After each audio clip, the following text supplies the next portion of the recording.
Thank you. Madam Clerk, can you please put roll call? Mayor Beagle. Present. Deputy Mayor Resnick. Present. Councilmember Behrman. Present. Councilmember Gottschall. Councilmember Gottschall is running late. He will be here. Councilmember Brennan Fox. Here.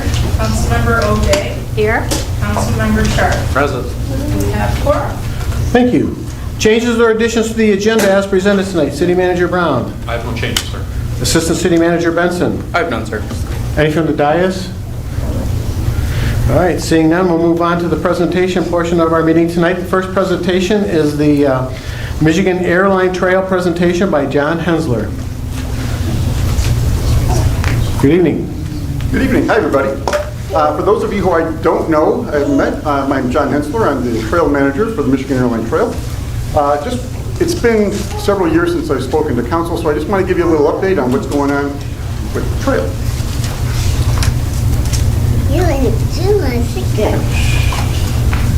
We're in the middle of a large section of trails that really have flourished over the last years, and the airline is a shining example of that. We're also very close to two other trails, the West Bloomfield Trail, the Huron Valley Trail. We're all part of the Great Lakes to Lake Trail, so there are a lot of places now where people can reach Wixom and can reach other areas all on trails. I mean, when you go south on the M5 trail, you can go all the way on trails to Lake Erie now, to Lake Erie Metro Park. You know, it's a long ride. You wouldn't want to do it all in one day, but you can do that now. So it's been a long time coming. You know, I'm just going to go through this fairly quickly. The Trail Council first formed in 2009. We acquired the property in 2017, had a ribbon cutting. We started a friends group. A number of them are here tonight. Well, you've been here tonight. There's a lot of other people here tonight too, but we've got a lot of friends group people. They're great evangelists for the trail. Couldn't do it without them. They're very helpful in getting events going and things like that. Applied for grants. Started building the trail in 2019. That was the ribbon cutting for the first one. We had the second phase open up in 2023. And we're currently applying to be a Pure Michigan Trail and Pure Michigan Trail town for the city of Wixom. So those applications will be finalized in the fall. As you know, as I was mentioning before, we're a great connector to three major area routes. From those you can access all these other counties in the area and other cities and towns, whether you're out just going out for ice cream or if you're going out for a longer ride. Okay, I missed one there. There's the Great Lakes Lake Trail. It's about 270 miles all the way across from Port Huron to South Haven. But we are a key segment of that trail. And you can also get to Lake Erie and to Lake St. Clair, as I mentioned, from the Airline Trail. There's our, just about 2 years ago, the Phase 2 ribbon cutting, downtown Wixom, right in front of drafting table there. We have a lot of road crossings on the trail. We have Hawks and RRFBs. RRFBs are rapid rectangular flashing beacons. The Hawks are the ones that actually you have to stop. It's with a red light. In an effort to educate the public, we created brochures, signage. We have a video that we updated last year. We'll probably update it again this year because we also upgraded the Hawk here in Wixom Road and also the one at Haggerty Road with an audio function now. So now it says, wait, when you push the button, we're trying to let people understand that, you know, as a user, when you push the button, it doesn't automatically change the light for you. You know, you have to wait until the crosswalk changes and it goes through a cycle and things like that. So that's a bit of an educational process, but we're working on it. We also have the billboard right in Commerce Township, right along the trail there, but that's on trail property. So the Trail Council receives the revenue from that. It's about $28,000 a year. And we have about 7 more years on the 10-year lease that we signed with Adams. So that's a nice booster to our income that we can use for maintenance and things like that. We have some signage that we've already installed on the trail. In a minute, I'll be talking about the second phase of the signage, but the signage has been well received. Our kiosks have both the local map and a regional trail map because, like I mentioned, a lot of people are on the trail from other areas and they can see where you can connect to all these other areas from our trail. So next time you're out in front of a drafting table, take a look at the at the kiosk there. A number of events this year. We have the next one coming up this Saturday is the M5K, which is a 5K run and walk that goes from on the dunes all the way on the trail, over the bridge, over to Welch Road and back. And that's 5K right there, so it's 5K without having to cross any roads or anything like that, so it's nice for runners. So we're looking forward to that. Our big event each year is the table-to-table ride that starts at Drafting Table and goes to Sylvan Table in Sylvan Lake. And it's a 25-mile round trip. It's a great event, usually sells out. We are currently selling tickets for it right now. We've sold about 60 tickets, capacity of 150, and we have early bird pricing, which ends next week. So if anybody wants to get a ticket, get them now. We also have a fall event called the Hat Trick Ride. That is a ride to 3 local breweries. Starts at Drafting Table, goes to Draft Horse, goes to Witch's Hat. So that's a smaller scale event, but that's still very fun. That's on Sunday, the 7th of September. So we are installing some new signage. We are installing some trailhead signage in Commerce at Shearwater and also at On the Dunes. We're also installing our Phase 2 signage, everything from Whitson Road West all the way to Old Plank. And then we're also redoing all of our kiosk panels too. So the kiosk panels will be refreshed in the next week or two. The crews were out there today starting to dig holes, and we'll be pouring concrete tomorrow. And we will have all that new material installed in just a week or so. Also new for 2025, we're doing our enhancements to Mack Park, where we're going to be installing a donor recognition center, a digital trail user counter. This is really kind of a cool thing with its sensors where it can determine if you are a walker or a pedestrian or a cyclist. And the counter will say, here's how many cyclists have been by today, here's how many cyclists have been by in the calendar year. Same thing for pedestrians. So it'll be kind of a cool thing, and we're going to have it set up so that as you walk by, you'll be able to see the number change as you're recording. So that'll be kind of cool. I expect to see a lot of little kids, don't get ideas, but a lot of kids going out there running back and forth and changing the numbers. That's okay. It's part of what it's all about.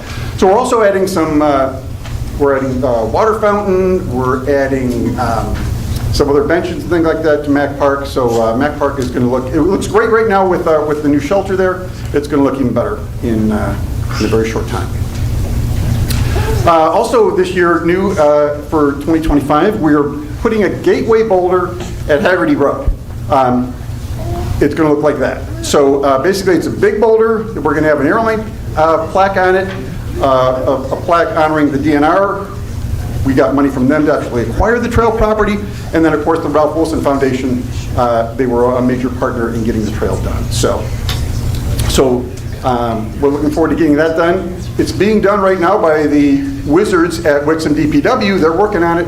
And so I saw it today. It's looking really good. Probably will be out there at Haggerty Road in hopefully in a month or two. So, and if it turns out well enough, if we like it, maybe we'll put one on this end of the trail at the Maple Road connector between Wixom and Milford Township. Okay, future development. We're planning on adding some amenities to the Shearwater trailhead there. We actually, that little section of property immediately to the east of the Shearwater apartment development, the Trail Council owns that little stretch of land there. So we can develop that area. We're going to have the sign there telling people that it's trailhead parking. A lot of people don't know it's trailhead parking right now, so I expect when we get that sign installed, we'll start to see more people using that trailhead. So then it makes sense for us to add some extra amenities like maybe a small shade shelter, some benches, some other things like that. At the M5 Trail Junction, we already added some new signage last year. That's a very busy trail junction, and we're trying to let people understand that, please slow down. Don't, especially if you're coming down the bridge at 30 miles an hour, maybe you want to hit the brakes a little bit before you go through the intersection. And then we're also going to put in a pointer sign, and we're actually going to have a design competition for it. We're going to have because at that point, at the junction of the M5 Trail and the airline, you can go to Lake Michigan, you can go to Lake Huron, you can go to Lake St. Clair, you can go to Lake Erie, all from that one section. So it's going to be kind of cool. So we're going to have a design competition for people to come up with a design, and then we'll get it built and installed there. So it'll be kind of a cool little landmark. I also want to talk lastly about the Forward Fund. This is our fund to plan for the future of the trail. It's an endowed fund where we are taking donations. It is designed to be tapped in 15 to 20 years. When we want to rebuild the trail, asphalt trails last for about 20 years. And about 15 or 20 years, we're going to have to rebuild the trail, probably just resurface it, not really rebuild it, but resurface it. And we want to have funds ready to go so that when we apply for grants from the state usually likes to see a 40 or 50% local match. We'll be able to tap that Forward Fund money and use that as our local match. So I have a donor guide here that I'm going to pass out to you guys. It just kind of illustrates, what we're trying to accomplish, and there is some information about donations and amenities and things like that. If any of you have any contacts, anybody who's works for a foundation or an organization that might be interested in supporting the trail, let me know. My contact information is on the back of this. We'll be happy to pitch the Forward Fund to anybody, so it'll be great. And just thanks to our Trail Council and all the community staff that I work with. Mike Levine, that's his photo there. He's the guy who back in 2018 helped us, 2017, gave us the money to start our engineering study. So without him, we probably wouldn't be as far along as we are now.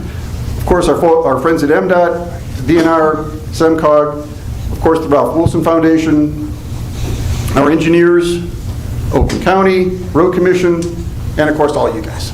Yeah, we couldn't do without you. So we are thrilled about how the trail's going, and more to come. So thanks.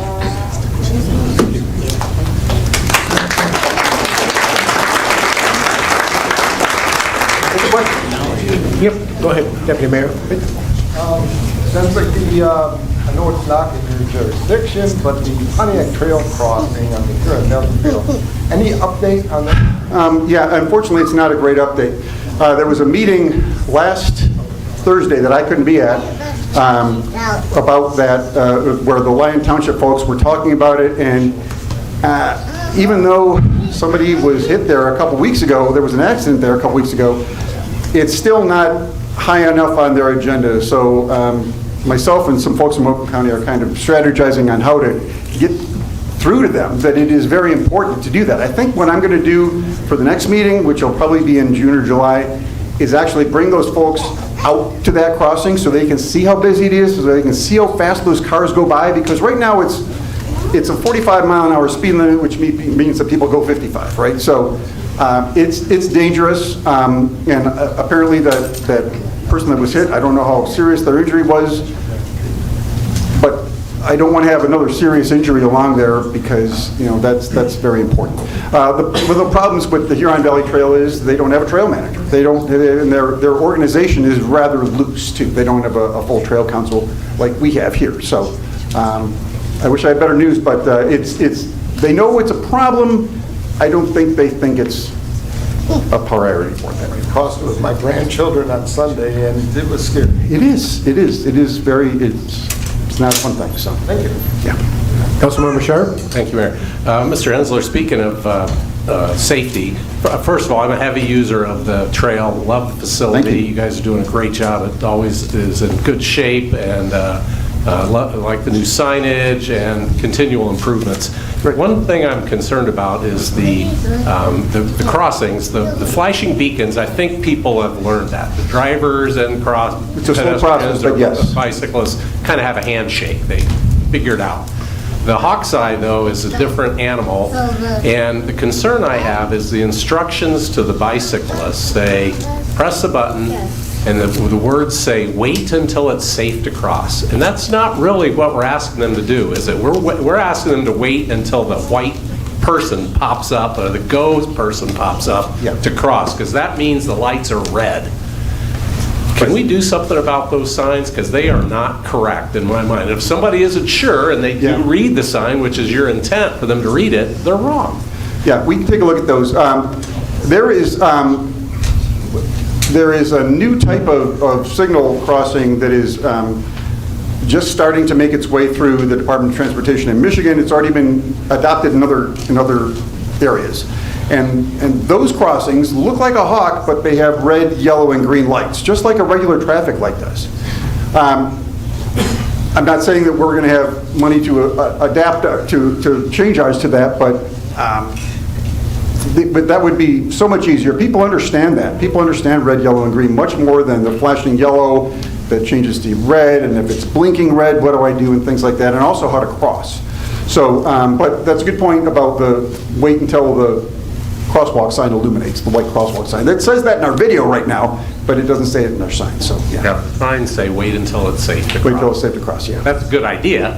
I think, well, yeah, we're assuming it would be safe to cross once the white illuminates, but yeah, we probably need to make it a little more, Because I've seen all kinds Easy to of behavior. People wait at the yellow light flashers Oh, yeah. and then get mad at the bicyclists when they Right. won't cross, and then Right. they go just Yeah. as the bicyclist is starting to go, and it's, well, that's why I'm glad we have, at least we have that wait feature now at these hawks, but that doesn't help anybody in the car waiting too. They just don't understand how that works either, so, okay, just wanted to make you aware. Thank you. thank you. Any other questions? Thanks, John. guys. Keep it up. All right. Second part of our presentation portion of the meeting tonight is the Police Department Awards Ceremony. Chief Langmeyer.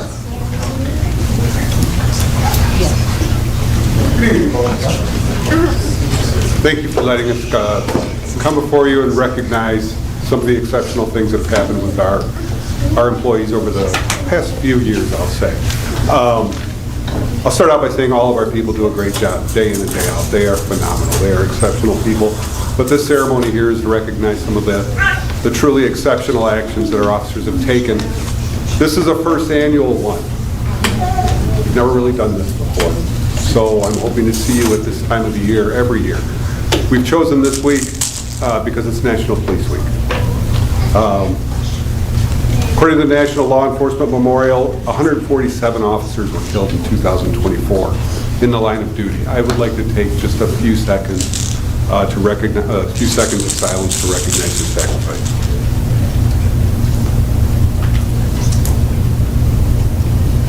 Thank you. I'll try not to make this too long, but I really love to talk about these people, so I'll keep it as quick as I can.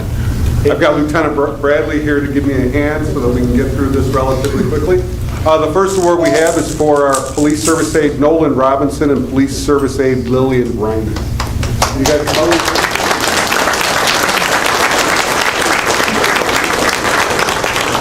In October of 2024, our officers were dispatched. It was late October, late afternoon, early evening, raining, nasty October day. You know what we mean. We get a call up on Wixom Road for somebody wandering around in a t-shirt, barefoot, in the rain, and obviously disoriented. Our officers go out and find the subject. He's uncommunicative, not speaking at all. Obvious that he was handicapped in some manner. Our officers brought him back to the station so we could try to figure out who he was. Not an easy job when they're not talking, and you have no idea who they are. And this person wasn't talking. Once they got back to the station here, that's where PSA Riney and PSA Robinson took over. They took this handicapped individual, kept him calm. That's the first part. Got him some food, kept him relaxed, and then started trying to find his family. Took a couple hours. Social media, contacting homeowners associations, reaching out to everybody that we could in the community to see if we could locate this. This was a Saturday. I believe it was a Saturday, wasn't it? The weekend? Yeah. Doing everything they could to find him. Took a couple hours, but we were able to finally reunite this person with their family. These folks, these two people who work our front desk, went above and beyond the call of duty, Their thoroughness, dedication, and perseverance was how we were able to identify this young man and reunite him with his family, and for that, we're giving them a letter of commendation award.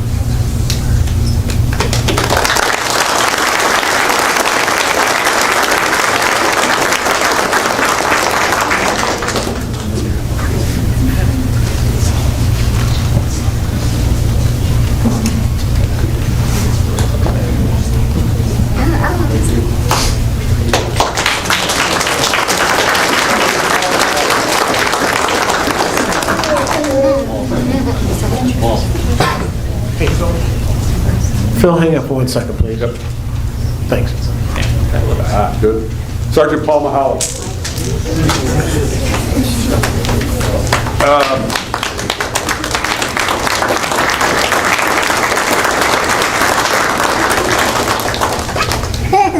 In June of '24, Sergeant Mahalik graduated from the Michigan State University School of Police Staffing Command. A 400-hour course, 10 weeks, that's intense to say the least. It's an executive development course that is designed to challenge the students. They do extensive research on our department's policies, procedures, what's going on around us. The thing I like the most about this class is that it not only teaches you about the basic executive development things like scheduling and staffing and leadership and all of those things, but it also makes you learn a little bit about yourself, how you communicate, how you handle conflict, emotional intelligence, and where your levels are, and what you do on a regular basis, how you interact with people. And it's all geared to make you a better leader and a better communicator within your department.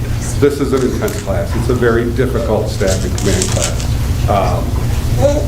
Sergeant Mahalo was the first one from Wixom PD to attend. It is designed to prepare students for future advancement, and for his graduation from staff and command, we are awarding him with our educational award.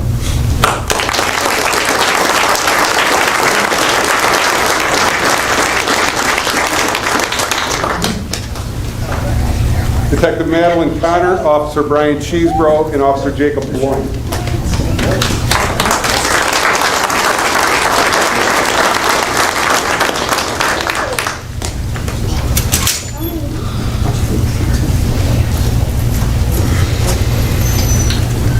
These three are kind of forging a new area for us. All three have successfully completed a crisis intervention training. It's a 40-hour class. It's the highest level of mental health awareness and how to deal with people in crisis. It's the highest level of training we can receive. Again, a highly intensive class that teaches these officers how to safely interact and address people suffering from a mental health crisis, and to help them and their families access care. These three are starting a new road for us. They're going to be working very closely with our core people. We have more people scheduled to go, but this is a class that's only put on once or twice a year. So it's going to be a slow time coming. These folks are going to become very, very critical. They've already used their skills. They work. They can take somebody that is in a crisis and really, really keep them calm.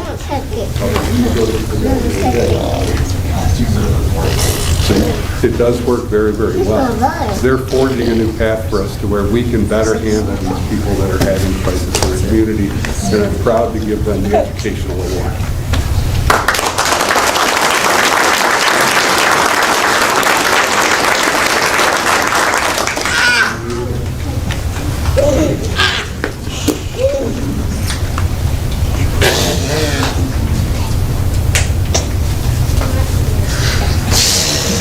Retired Officer Craig Sherbarth, Sergeant Aaron Brenneman, Detective Sergeant Dean Caldwell, and Sergeant Mike Feigler.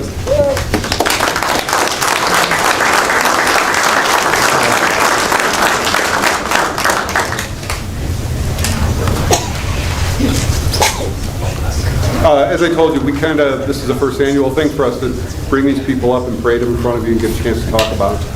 What we did when this all came about was we talked to our sergeants and said, please think back to past incidents that happened, things where people need to be recognized for the good work they did. This is one of the cases that came up. This is from 2022. It's a homicide case.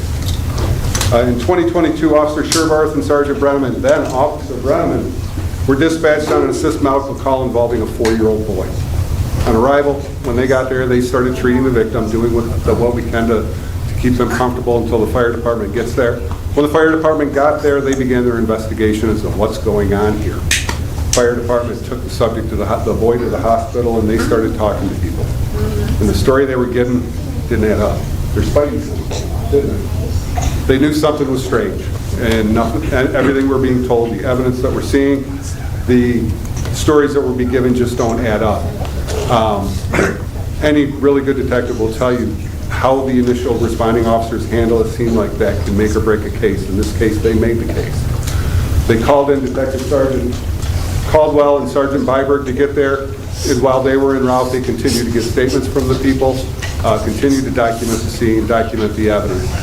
While all this is going on, the boy did pass away. So now we're dealing with a homicide case. That's where Detective Sergeant and Sergeant Byberg, then Detective Byberg, come into play. They then spend God knows how many hours, it's a lot, interviewing people, doing search warrants, getting statements, putting everything together that they could put together to be able to get justice for this victim. They did just that. The suspect here was convicted of homicide in the first degree, and for that, we're honoring these four with our Meritorious Service Award.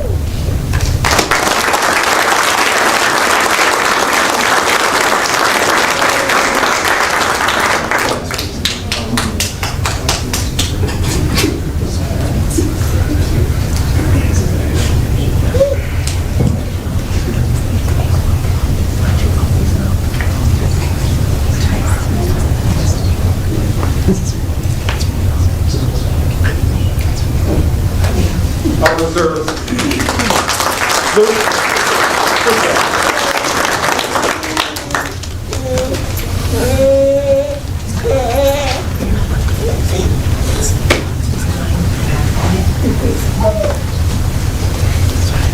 So,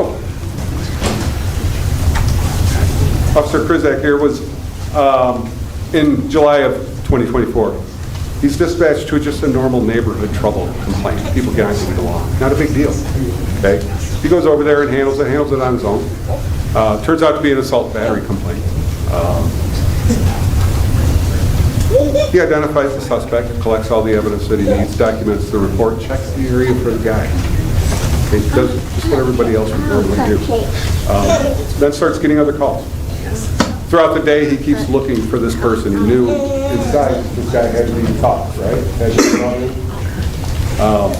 So he spent the rest of his day trying to find this guy. Finally finds him and puts him under arrest. Now that one assault and battery case led to actually 4 more felony cases for the fights that he got into with us. But ultimately, Officer Kurzak was able to identify the suspect, collect the evidence needed, locate him, get him under arrest, bring him into the station here. And he was ultimately charged with 5 felony counts for assault on officers resisting arrest and other types of things. For that, we are giving Officer Luke Krizak the Meritorious Service Award.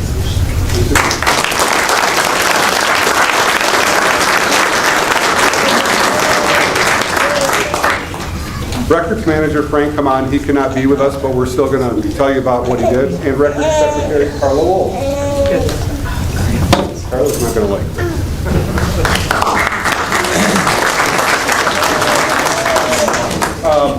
Recently, folks, we all know that Frank just took over the position that he's had. He's only had it for a couple of years. Pretty detailed position. This year, we were selected along with Wolverine Lake Police Department to have to go through our first lien audit. You've never seen one, much less completed one. We know what's involved with those. These are highly, highly intensive audits that are done by the Michigan State Police where they look at everything we do. Are we following the law? Because that's what lien is the law. Are we handling things correctly? Frank and Carla had to put together all of the information, not only for Wixom PD, but for Wolverine Lake PD. And I'm proud to say that once that audit was done, there was a couple minor pieces of paper that weren't filed correctly that had to be corrected, but that's it. We passed with flying colors. And never have experienced that or anything else is amazing. Simply put, amazing. We're proud to award both Frank and Carla our unit commendation. They work together in the Records Bureau to make sure that we look and do things properly. They did a great job. Wolverine Lake can't say enough. Congratulations.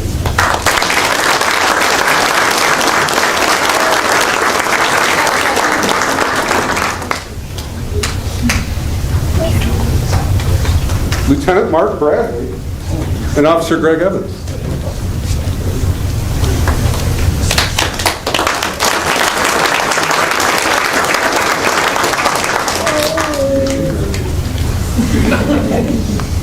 So folks, you know that when I started here, accreditation was my main goal, right?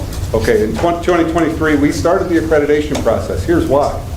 We had started the accreditation process prior to my arrival here and done absolutely nothing with it due to manpower considerations. We didn't have anybody that could really do it. When I came in, I knew it had to be done, and in 2023, I was told you got 12 months. This is a 3 to 4 year project. And we hadn't done any, well, we had some forms set up and that kind of stuff, but that was it. We had 12 months to do what normally takes 3 to 4 years. That's where these two gentlemen step in. 160 standards, multiple proofs for each standard, all completed. One of the only departments to pass it at 100%. We had nothing wrong. They're national standards that we have to follow, and it's really due everybody in the PD helping one way or another, but these were the two that led the charge to get us done. It was an incredible undertaking for them to finish with, and we obtained that accredited status. Here's the hard part. We're still doing it every year. We have to prove this every single year. And these guys are still working on it to this day. Every time they change something, we have to change something. But it's an accomplishment to be proud of. And for that, we are awarding them a Meritorious Service Award.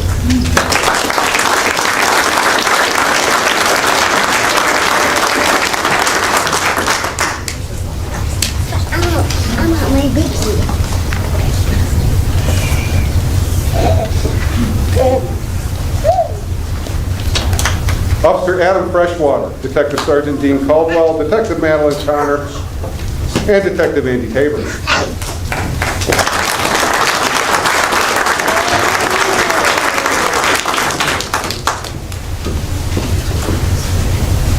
This involves another incident that we really don't like talking about. In June of '24, Officer Freshwater was dispatched to an assist medical call, imagine that, involving an infant. Infant wasn't breathing. Again, once on scene, he rendered what aid he could until the fire department got there. The fire department takes over, and that's when he begins his initial investigation of the scene. And again, it's not making sense. What he's being told and the evidence that we have on the scene is just not adding up.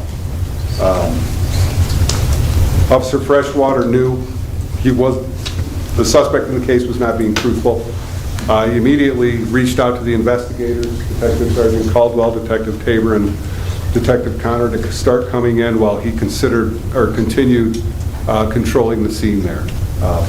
The whole team working that night really participated in this, but really Officer Freshwater is the one that got this whole ball rolling. He knew that what happened wasn't what they were saying happened. It turns out that poor infant passed. But they kept the scene, they collected all the evidence. Again, the initial officer at the scene makes or breaks a case, and Officer Freshwater's work at that scene really, really helped. Detective Sergeant Caldwell, Detective Tabor, and Detective Connor came in, and then they took over the investigation. What time was it? Like 2 in the morning? I find out about it, I come in, I get here about 8 or 9. These guys have just begun. And they work nonstop for how many days? 2 minutes? Yeah.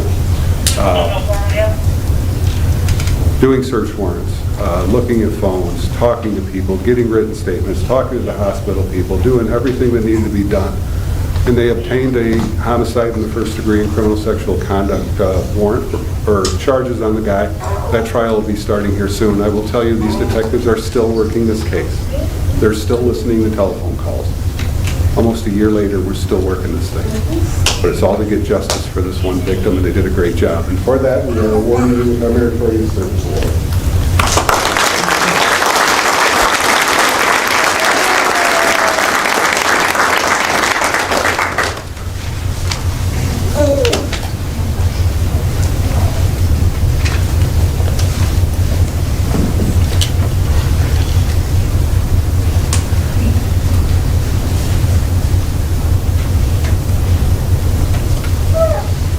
got one more.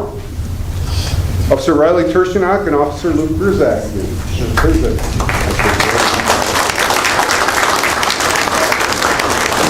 For this one, I'm going to call up Fire Chief Brad Geisler with us, because he has a few firemen that were also part of this call, and we will also recognize with it.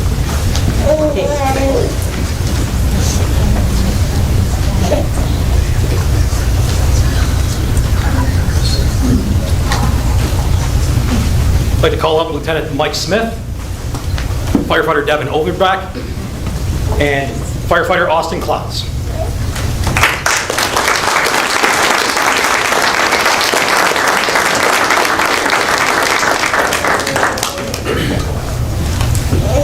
This is a very special award. This doesn't happen very often in what we do every day. In the early morning of March 28th, Mr. King, we got dispatched for a fall. It was quickly upgraded to a CPR call, cardiac arrest, and the response times were very impressive from the police and the fire department, all being there in under 4 minutes. So that's a direct reflection of our staffing models that we've moved to and the things that we do every day. At this point in time, I would like to call up Mr. King to say a few words, because he is able to be here with us today because of these officers and these firefighters.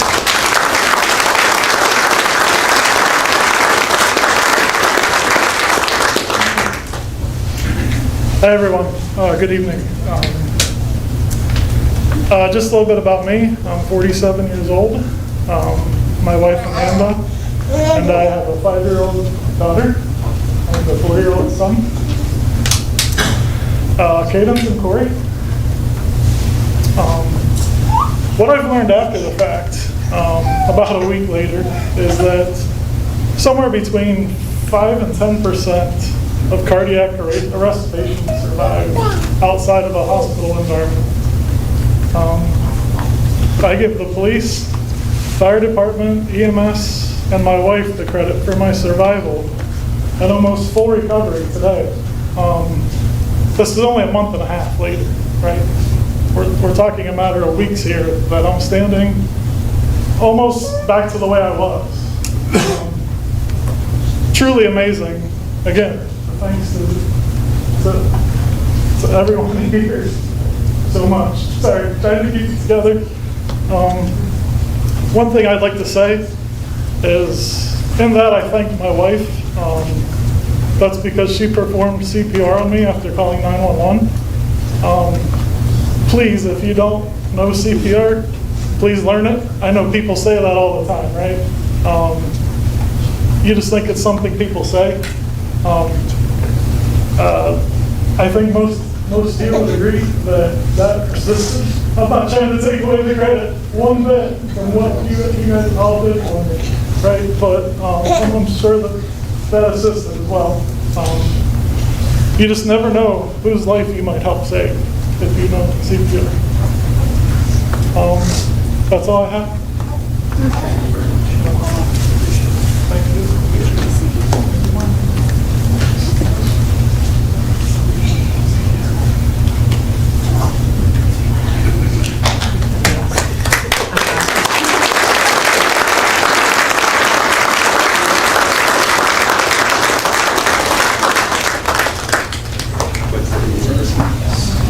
So all of these first responders, due to their quick actions and thoroughness, they were able to truly save a man's life. And it doesn't happen very often with CPR.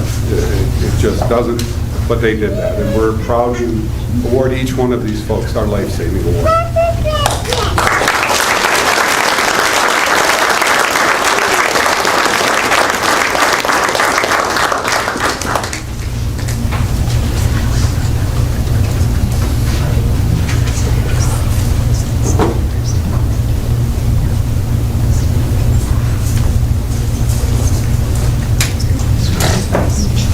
Okay, folks, that's all we have.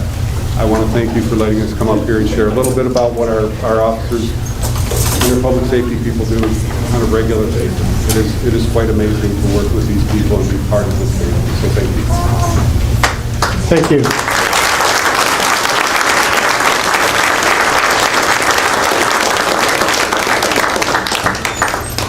And I'm sure I can speak for everybody up here on the dais, but I'm just so incredibly proud of everybody back there and for what you do and the services that you provide and what you do for our citizens of the city of Wixom. So thank you guys very much. And with that, we're going to take a brief 10-minute intermission.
We're going to move on to the approval of minutes. We've got two sets of minutes to approve tonight. The first is the budget study session meeting minutes of April 15th, 2025. Do I have a motion? Move to approve. Support? Any discussion?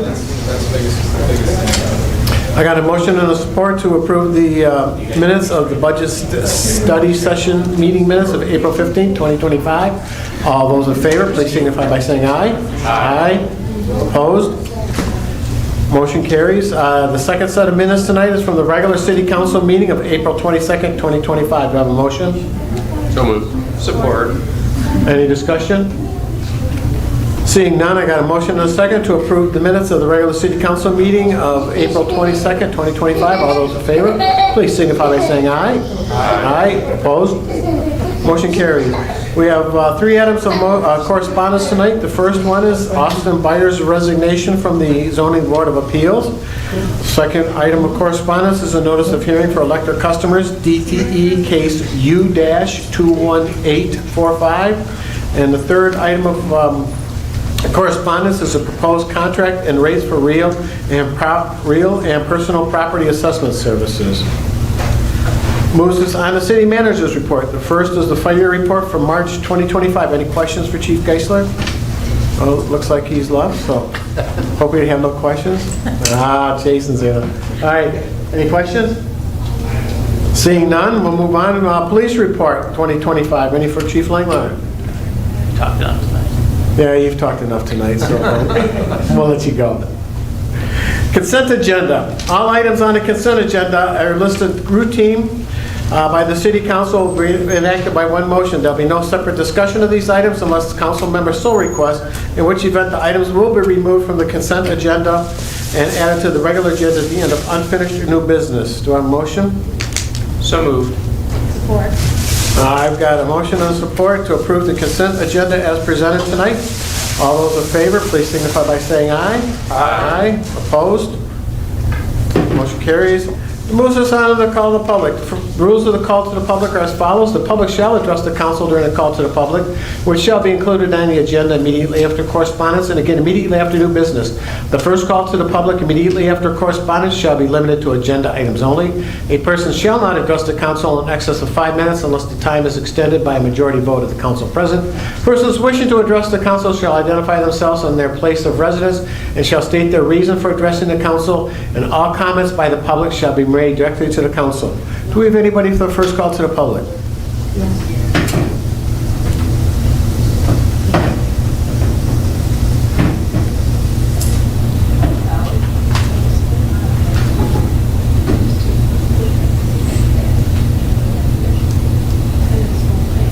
Hi, my name is Roberta Meredith, 378 Fletcher Wixom. I'm hoping this is okay to say now. I'd like to thank the police chief and the fire chief for honoring the men and women of Wixom that have done so much for us. And I hope they do that every year. As far as I'm concerned, they could do it every month to honor those men and women. But I think it's wonderful what they did, and I hope that this continues. Thank you. Yep, thank you. Yeah, it was an agenda item, so we are good there. Moving on, do I have anybody for the call to the public? With that, I'll close the first call to the public. We have no unfinished business tonight, and that moves us to the new business portion of our meeting tonight. The first item is a recommendation to approve a 3-year professional services agreement for information technology support services with Skynet Innovations of Cincinnati, Ohio, with fiscal year 2025-2026 funding of $76,818 from IT support account number 101-228-801.282, and authorize the mayor to sign the agreement. Do I have a motion? So moved. Support. Assistant City Manager Benson. Thank you, Mayor. Good evening, members of City Council. You all are likely familiar with BPI, who has been the city's information technology services provider since 2016. They did change their name to Skynet Innovations after an acquisition in the last year or two. However, from a functional standpoint, nothing has really changed. So just to note, those names are interchangeable. Before you tonight is a proposed contract renewal with them. The proposed rates and all the information associated with our past years and proposed years are included. The first thing I do want to make sure I point out is they're actually proposing a cost decrease in the first year, followed by 3% increases in the following 2 years. This is expected and was actually one of the intended outcomes of the network redesign project that we've been working on. The network redesign allowed us to consolidate some of our servers, reduce redundant appliances, and as a whole really lower the burden, the amount of things that they need to maintain, which allows us to have a lower cost. So that was certainly, something appealing, and generally speaking, we've been satisfied with their services over the last 9 years. When we were reviewing the proposed extension, we also did evaluate some alternative options. We did not put it out to bid again, but as an example, the Michigan Municipal Services Authority actually already has a pre-bid process that they did on behalf of municipalities to sort of get options together and provide pricing that communities can look at. So we did evaluate the service providers available through that. And ultimately, we felt that based on our experience with Skynet, their competitive pricing, and really some of the success that we've seen with the larger projects we've done in the last few years, we felt comfortable recommending to City Council to renew that service for an additional 3 years. With that in mind, if there are any questions, myself or Ty Dolan from Skynet Innovations can answer any questions you may have. Any questions? Deputy Mayor Resnick? Just one quick one here. First of all, thank you for a very reasonable, a nice price decrease, and then basically inflation after that. Yeah. In terms of our penetration testing results, will this next 3 years, will you be doing any work just to make sure we're following up and after the fixes are in for whatever non-conformances were there, that they're going to be looked at and make sure that we're testing them for effectiveness, right? Yes, every month we do a monthly vulnerability scan, and any results that come back from that, they are remediated. The technicians that are on site here, and then our project engineer will usually works on that. And any results we get back from the pen test, they will be resolved. I wouldn't say likely within the first 30 days, but the higher criticality ones will be addressed quickly. Okay. Ty, just for I know you've been our account rep for 2 years, year and a half? Roughly, yes. So before your time, we did do a third-party penetration testing with UHY. Will be familiar with it. That's something that we should reconnect on. It will likely mirror a lot of what we're already doing, but that's what Councilmember Resnick is referencing. Okay. Yeah, I can look back at what was done previously. 2022 when that was done. We'll connect on it. All right. Thank you. Any other questions? Thank you. Seeing none, I've got a motion and a second to approve the recommendation to approve a 3-year professional services agreement for information technology support services with Skynet Innovations of Cincinnati, Ohio, with fiscal year 2025-2026 funding of $76,818 from IT support account number 101-228-801.282, and authorize the mayor to sign the agreement. All those in favor, please signify by saying aye. Aye. Opposed? Motion carries. Excuse me. New business number 2 is a recommendation to accept the low bid for the Wixom Road landscaping services from CQC Incorporated of Romulus, Michigan, and water tap services from D'Angelo Brothers Incorporated of Farmington Hills, Michigan, for a total cost of $48,044 from Downtown Enhancements account number 248-729-956.006. Approve the associated budget amendment and authorize the mayor to sign the project agreements as recommended by the Wixom Downtown Development Authority Board of Directors. Do I have a motion?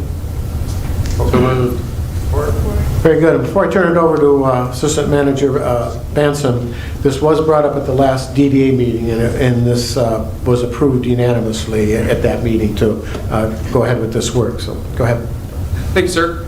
Yeah, this is an exciting project. The DDA had us, we'd been working on, their design committee had been working on ways to kind of beautify the southeastern corner of Wixom Road and Pontiac Trail where the rail platform is. The long story short is that the city actually owns some property outside of the right-of-way in between the platform and the road. They're remnants from when Wixom Road was realigned.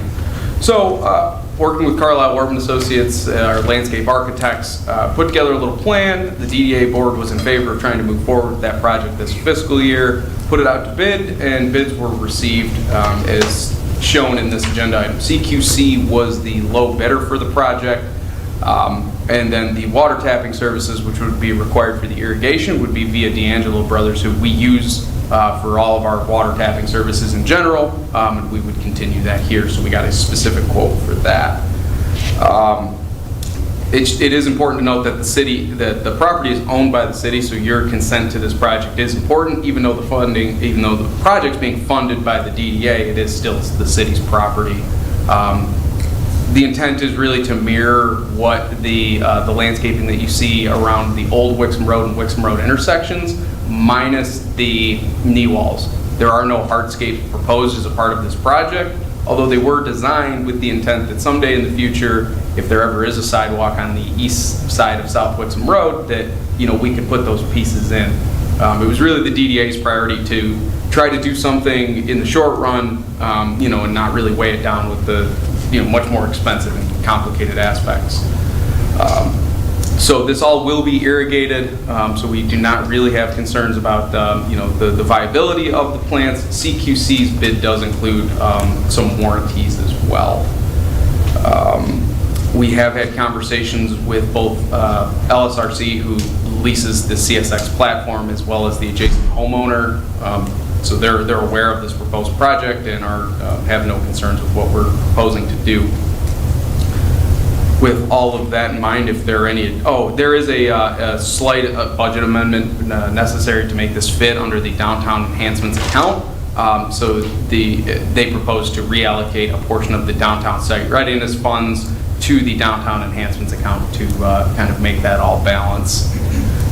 With that in mind, if there are any additional questions, I'd be happy to answer them. Councilmember Graham Fox? Thank you. I don't have a question. I just wanted to say thank you for doing this. It's been long overdue. I know Steve and I talked to you about it actually when I first got on council. So I'm glad to see it happening and looking forward to it. Thank you. Councilmember Sharp? No words. Thank you. Councilmember Gatto? Thank you. As a part of the process, do we talk to any of the adjacent homeowners to get their feedback or at least make them aware of the project? We did not during the design process. I did connect with the immediately adjacent homeowner prior to bringing this project to the DDA and seeking their authorization, so they are aware. What was their feedback, or were they fine with it? They were fine with it. Okay. They seemed actually to like the idea of having a little bit of screening from the road, essentially. Okay, thank you. Very good. Any other questions? All right, very good. Seeing none. I got a motion and a second to approve the recommendation to accept the low bid for the Wixom Road landscaping services from CQC Incorporated of Romulus, Michigan, and water tap services from D'Angelo Brothers Incorporated of Farmington Hills, Michigan, for a total cost of $48,044 from Downtown Enhancements account number 248-729-956.006. Approve the associated budget amendment and authorize the mayor to sign the project agreements as recommended by the Wixom Downtown Development Authority Board of Directors. All those in favor, please signify by saying aye. Aye. Opposed? Motion carries. Thank you. New business number 3 is a recommendation to award the bid for the 2025 pavement marking program to PK Contracting of Goodrich, Michigan for an amount not to exceed $68,235. Do I have a motion? So moved. Support. Very good. Mr. Sigma. Thank you, Mr. Mayor. Yes.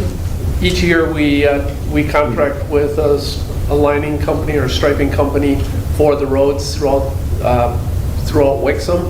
One of the primary reasons for it is to continue to keep the white and the yellow lines visible throughout the year.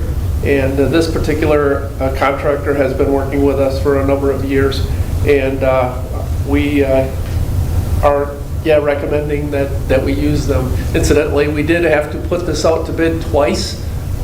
We received this contractor's bid earlier in the year, and it was the only bid at that time. And secondly, we put it out again just to see if we could get additional contractors involved.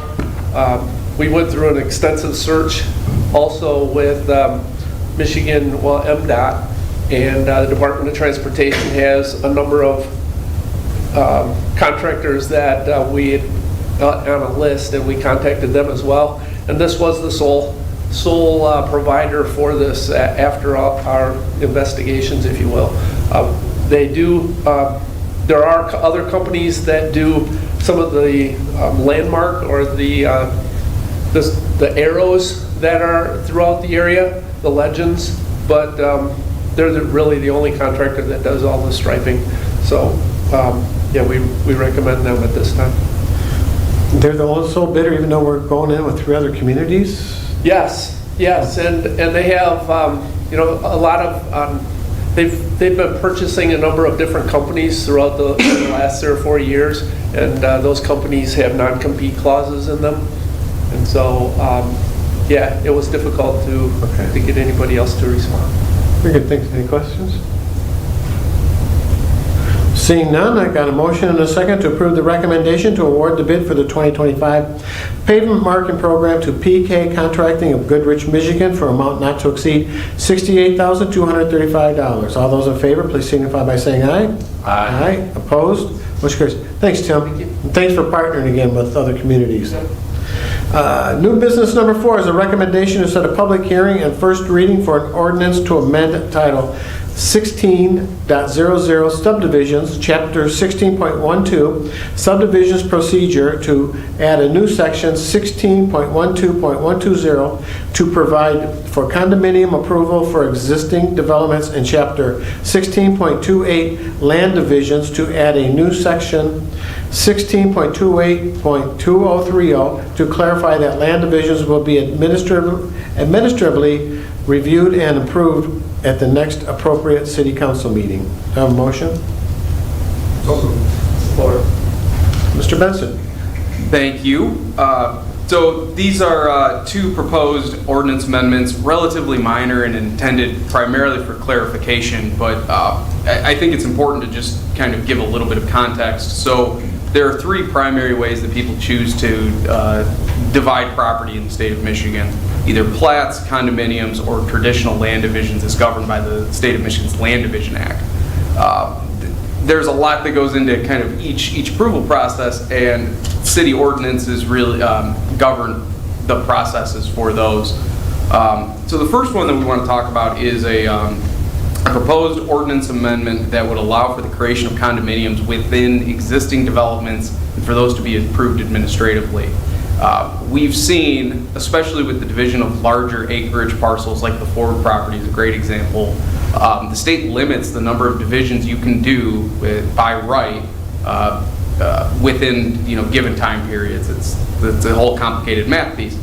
When you run out of deeded splits, then you have to go to some other method of subdivision to continue splitting off smaller pieces. And what we started to run into were cases where people were really just trying to split a single piece of property, but they needed to create a condominium to do it. It was otherwise, met all city ordinance standards or was in compliance with a site plan as approved by the city. A good example of that is actually the Longhorn and Chipotle. In order, we approved them as 2 separate site plans. The plan was always to divide them, but they didn't have the land divisions to be able to do it. So historically, the city has kind of just treated those as traditional land divisions. We believe, and the city attorney agreed, that it would be best for the city to consider an ordinance amendment to clarify how existing developments be treated for the creation of condominiums. This would not impact how new subdivisions, new condominium, single-family subdivisions would move through the process, although it would allow an existing platted subdivision to create a condo if it were so inclined. I find that unlikely, but possible. So that is what the new ordinance section 16.12.120 would do. And then the second piece is it was recommended to amend clarify the review authority for traditional land divisions. The ordinance currently says the city, and that's historically been interpreted to mean city administration. while we were working on the ordinance, we thought that it might not hurt to just clarify that kind of moving forward. We also did modify just a little bit of language as it relates to the fifth section under B, to also talk about, add a little bit more clarity related to all parcels created and remaining must have existing adequate accessibility or an area available thereafter for public or private roads, and be in accordance with the city's adopted engineering standards. So the intent here tonight is just to see if you all would like to move forward with these ordinance amendments, and if so, we would schedule a public hearing and first reading for your more formal consideration. We'll also take any comments you may have tonight and could make adjustments if so desired. Any questions? Any comments? Guess that means we're good with it. All right. Seeing none, I've got a motion and a second to approve the recommendation to set a public hearing and first reading for ordinance to amend Title 16.00 Subdivisions, Chapter 16.12 Subdivisions Procedure, to add new section 16.12.120 to provide for condominium approval for existing developments, and Chapter 16.28 Land Divisions to add a new section 16.28.2030 to clarify that land divisions will be administratively reviewed and approved at the next appropriate city council meeting. All those in favor, please signify by saying aye. Aye. Opposed? Motion carries. Thank you. All right, new business number 5 is a recommendation and request to convene in a closed session of the City Council in accordance to Open Meeting Act for the purpose of discussing collective bargaining agreement negotiations and to consider the purchase or lease of real property pursuant to and authorized by MCL 15.268CD. Do I have a motion? Move. Support. Mayor Beagle? Yes. Deputy Mayor Resnick? Aye. Councilmember Behrman? Yes. Councilmember Gatchel? Yes. Councilmember Brennan Fox? Yes. Councilmember O'Day? Yes. Councilmember Sharp? Aye. 7 yes. Thank you. All right, and that concludes the new business portion of the meeting. We'll move on to the call to the public. The rules to the call to the public are the same as before, but only this time you can speak whatever's on your mind. So if you want to come up, feel free.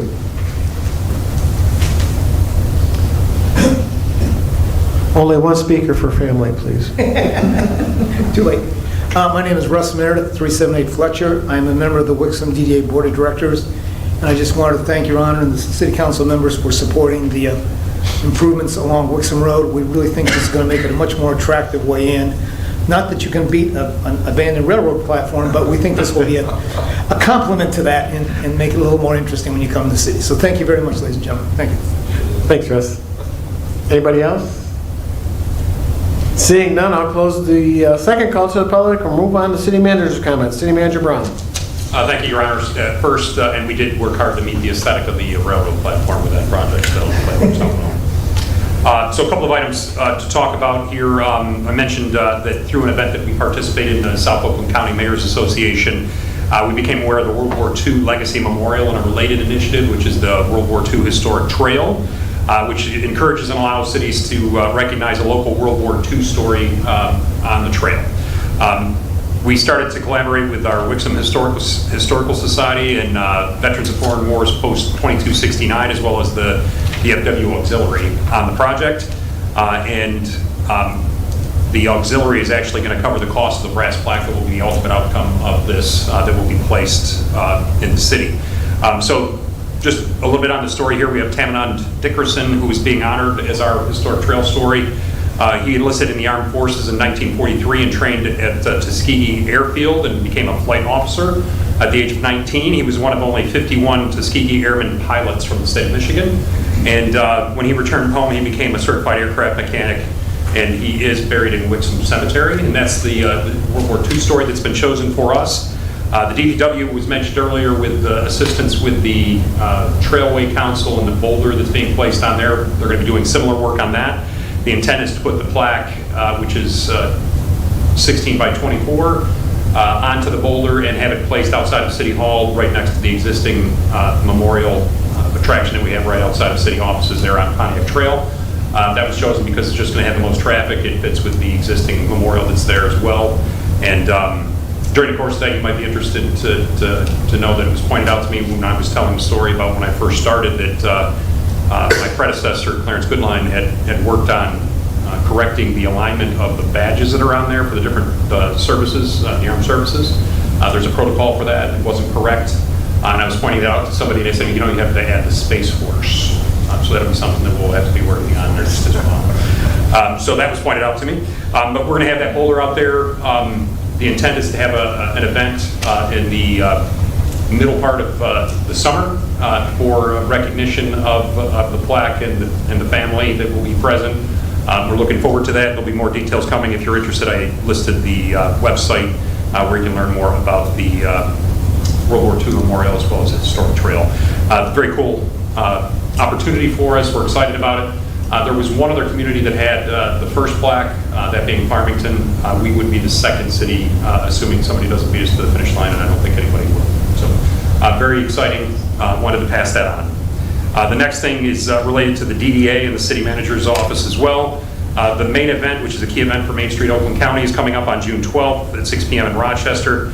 It's to recognize the successes of Oakland County downtowns with participation from a variety of leaders, officials, economic developers, et cetera, from Oakland County. We are up for 7 awards with our DDA as part of that Main Street event. Unfortunately, we seem to always have a conflict with our employee picnic, and that's the case again this year. But if anybody has the ability to attend that at 6 p.m. in Rochester, certainly would be appreciated by the DDA, and we can cheer them on. So that's something that I wanted to pass on. Next, it was announcing that Drew Benson was recognized by D-Business Magazine as one of their 30 in their 30s honorees. There's a PDF that I provided on at least I think I did. Okay, good, because it's missing from my package. And that was just exciting. Wanted to congratulate Drew for that award and tell him that it's well-deserved. I think we all know Drew's doing great work for us on economic development, stepping up our game in every aspect of that in every way possible. It's a definite pleasure to work with him, and he's a real asset to the city, and I'm glad that D-Business Magazine's chosen to honor him, and congratulations to him. Absolutely. And that work anniversaries, we've got multiple employees that are being recognized for anniversaries in May, ranging in service from 2 years to 22 years. And that's all that I had on the formal report. If there's anything I can clarify or anything that you have any questions on that we can address, I'd love to hear about it. Seeing none? Yes, sir. Assistant City Manager Benson. Yes, just to, first, I know we included our correspondence to the Oakland County Board of Commissioners in your agenda packet. I did want to let you know that despite a lot of consternation from local communities, Wixom included, the Oakland County Board of Commissioners did approve the proposed contract rate increases 10 to 9. It was a very odd situation. Credit to our County Commissioner, Rob Smiley, for representing our interests, but a majority of the board did not agree. So we are going to continue. We have already been kind of evaluating our options. Steve and I will continue to look into that, but I just want to let you know that there's just a lot of hard feelings, and if you happen to see any other county commissioners, it might be interesting to hear their logic for some of their votes. The other thing is the correspondence related to Austin Byer leaving the Zoning Board of Appeals. We're happy for him and his wife and their new opportunity. However, if you happen to know anyone who's interested in serving on the Zoning Board of Appeals, please do encourage them. The Zoning Board of Appeals specifically has the ability, there's like one vacancy and the ability for 2 alternates. We do not have any alternates right now either. We have had quorum issues in the past, and it can be difficult for addressing business. So just encouraging you all, if you know anyone who wants to get started, it's only a couple meetings a year, I promise. And that's all I have. Very good, thanks. Council comments. Councilmember Gaccio. Thank you. I wanted to thank all of our officers and firefighters for all the work they do for our residents, and it was very nice to have a resident here that they had helped be able to be here with his family and talk about the great work they do. And also wanted to thank both the police chief and the fire chief for beginning the recognition. It is very nice, something that we haven't done in the past. And as something that I know we're all pretty proud of, and was even mentioned tonight by the fire chief, was the staffing models and recruitment and how things have turned around. The person who's listed as celebrating 2 years with the fire department has actually been with the city much, much longer. That's 2 years back. And he had left the fire department because of how strained everything had gotten over there. And it's kind of a testament to Chief Giesler's leadership over there and the budget we've given them, that we're bringing back people who knew the fire department when it was in very rough shape, and they see where things are and they've come back. And so I think that's a great testament. Hopefully we can get that corrected as well, because it is 2 years back. I know he's been with the city in total much longer than that. Thank you. You're welcome. Councilmember O'Day. Again, I'm sure all of us will echo the same sentiments about how wonderful it was to honor police officers, firefighters, public safety. They see things no one should ever have to see, and do it so that we don't have to. So it's very appreciated. Very good. Councilmember Sharp. Thank you, Mayor.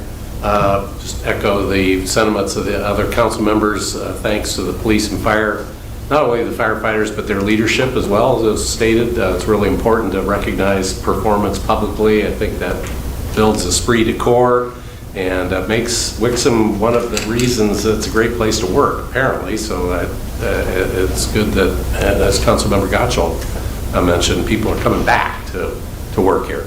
And congratulations to our Assistant City Manager, Drew Benson, for 30s and 30s. You can age out of that, though, right? So this might be the last year. I don't know. I'm not asking how old you are. I'm just... Yes. Anyway, don't have to answer. Thank you. You're welcome. Councilmember Behrman. I'll echo a lot of the comments about our police and our fire department, but specifically Chief Langmeyer. It was really a concern to myself, and I think a lot of people up here, when we had to go outside of the department and find a new chief. And I think I speak for everyone up here, but at least for myself, I'm so pleased that we have you, and I'm so proud of the way that you moved our department forward. And I think you're a real asset to the city of Wixom. I appreciate you. Councilmember Garland Fox. So I'll keep on the same sentiment. Thank you, Chief, for bringing forward Police Recognition Week. We appreciate that. I love it. Hopefully we'll see it every year. Thank you. I would also like to congratulate Drew. Nice job. Great picture, too, by the way. And thank you to all those employees celebrating work anniversaries. Let's see. Oh, also, that World War II Legacy Memorial, what a great thing. I hadn't heard of that. It's very cool. Yeah, so thank you for bringing that forward. And then I also understand that next week is Public Works Week. So I just like to thank everyone that works for under Tim Sigma's leadership, and thank them for everything that they do. Thank you. Deputy Mayor Resnick. Thank you, Mayor. Also, congratulations to all those officers who received recognition tonight. As I was mentioning to the Chief, that every month we get a report, and it's got a crime classification and a number behind it, right? And so all we see is that. Today, to hear those personal stories behind a lot of that, well, it was fantastic, and I hope we keep on doing it as a city. Congratulations, Drew. Say that again. Also got feedback from one of our former assessors who also attended the meeting. They said you did a fantastic job presenting our case at the county. I know that things kind of went along party lines and it didn't pass, but it is what it is. We'll find alternatives. Derby Day was a blast. A little bit cold in the morning, but And I had not known until late in the afternoon, we got free pizza if you ran or if you volunteered. So that was a great bonus to it. But great turnout, over 100 people more than prior years. Also, I was thinking back, and I've attended a number of homeowners association meetings, and they are, I guess if I could say it nicely, that run very haphazardly. And 16 years ago, when I first joined council, there was a training session for all of the council boards and commissions. I know that Mayor Beagle and I attended this, and all the association presidents and boards were invited, where an instructor just went through Robert's Rules of Order, creating an agenda, taking minutes, roll call, quorum determinations, and things like this. And it was very beneficial, and it stuck with me. I still carry a handout from 16 years ago in my briefcase for it. But with new council people coming on next year, I think it would be a good idea to take a look at that. I can't remember if it was MML that provided that. Yeah, the MML does it. It's usually like the third week of November, somewhere around there. Well, we should really consider doing that again. Yes. Invite the broader spectrum of folks, including those homeowners association boards. And that's all I have. Thank you. There you go. Thanks. And I just want to thank all the officers for their great service to the residents of the city of Wixom. It kind of goes unseen because nobody ever realizes just what they do, and they do a great job for us. And it starts at the top with not only our police department, our fire department, every department we have in the city. The directors are top-notch, and everything falls down. And I couldn't be more prouder of not only our public safety and fire officers, but everybody who works for this city. They do a great job for our residents, and very pleased, and makes us up here look pretty good. With that, congratulations to Drew on his 30 on 30 award. We'll see if you can keep that up and do 40 under 40. And Yeah, no pressure here. yeah, no pressure. And I just would like to congratulate everybody who's celebrating a work anniversary with us today. And with that, we're going to convene into closed session. Thank you.